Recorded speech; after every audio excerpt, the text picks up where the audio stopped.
Днес ще си говорим за страха от промяна.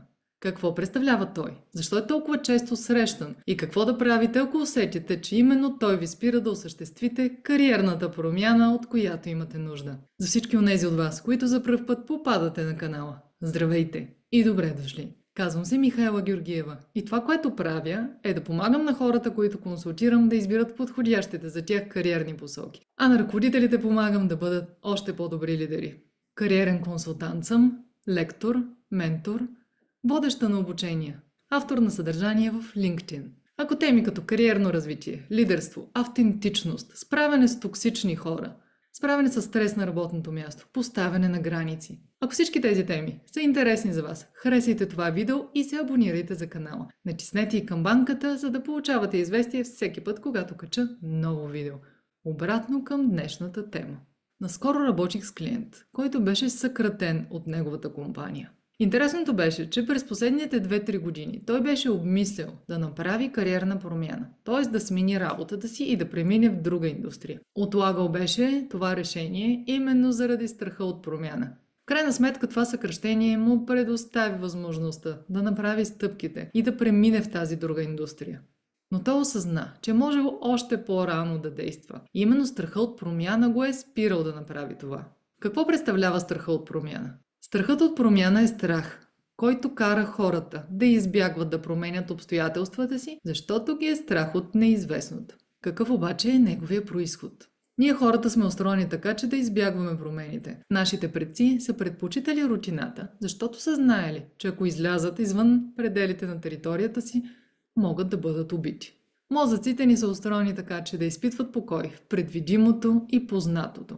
Когато нещата около нас са предвидими, ние изпитваме по-малко стрес, защото знаем какво да очакваме. Забелязала съм, че по-чувствителните хора, сред тези, които консултирам, изпитват тревожност, когато им предстои да стъпят в неизвестното. Защо? Защото по принцип по-чувствителните предпочитат предвидимите, познатите ситуации. Също така по-чувствителните притежават доста добре развито въображение. Именно това добре развито въображение понякога ги кара да си представят възможно най-лошия сценарий, когато им предстои да направят промяна. Как можете да разпознаете дали се страхувате от промяната?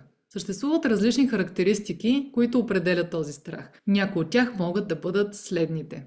Чувствате се зациклили или нещастни в настоящата си кариерна ситуация, но избягвате да направите кариерна промяна, защото ви е страх от неизвестното. Втори признак. Изпитвате тревожност, когато си представяте бъдещето и си представяте възможно най-лошия сценарий, който ще се реализира, когато стъпите извън зоната си на комфорт. Или друг признак. Отхвърляте покани за запознанство с нови хора, които могат да ви помогнат да реализирате вашите кариерни цели. Искам да ви успокоя, че всеки човек до известна степен изпитва страх от промяна. Общо взето всеки път, когато напускаме зоната си на комфорт. Важното обаче е да се научите да разпознавате този страх и да не му позволявате да ви парализира. Как да го направите? На първо място променете нагласата си. Промяната е единственото сигурно нещо в живота.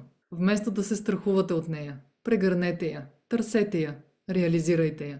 Страхът от промяна може да ви накара да премислите следващите си крачки отново и отново, без да ги предприемате. Вместо да правите това, поставете си ясни цели и раздробете тези цели на малки крачки. Ангажирайте се с първата крачка и я сложете в календара си. Като си направите план, това ще ви помогне да засилите усещането си за контрол над ситуацията и че вие всъщност определяте как и с какво темпо ще се случи тази промяна. Друг начин да се справите с страха от промяна е като направите задълбочен анализ. Често страха от промяна е свързан с това, че се притеснявате, че няма да отговорите на очакванията на новата роля.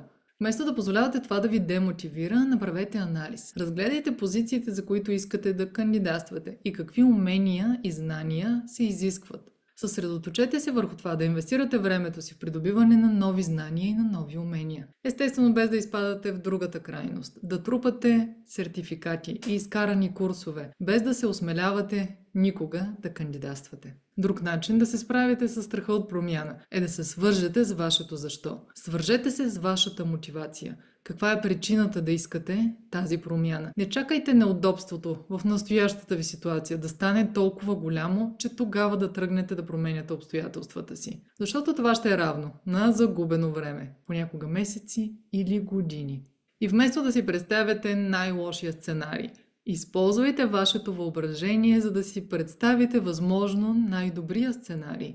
Вместо да се питате, какво ако и на следващото работно място попадна на токсична работна среда, или не ми харесат условията, или се разочаровам. Вместо тези демотивиращи въпроси, задайте си окуражаващи въпроси. Какво ако на следващото работно място попадна на добра среда? Намеря точно това, което търся. И попадна на колеги и ръководители, които ме разбират и ме подкрепят. Как мога да осъществя това? И последно, но не по важност, защото може би едно от най-важните неща. Обградете се с окуражаващи хора. Хора, които обичат и инициират промяната. Те ще ви помогнат да направите нужните крачки и ще се вдъхновявате едни от други в онези ситуации, когато ви се налага да правите промяна. А вие, страх ли ви от промяната? Какво правите, за да се справите с този страх? Споделете в коментар. Гледайте и другото мое видео, в което говоря за още един често срещан страх, а именно страхът от мнението на околните. И до следващата седмица.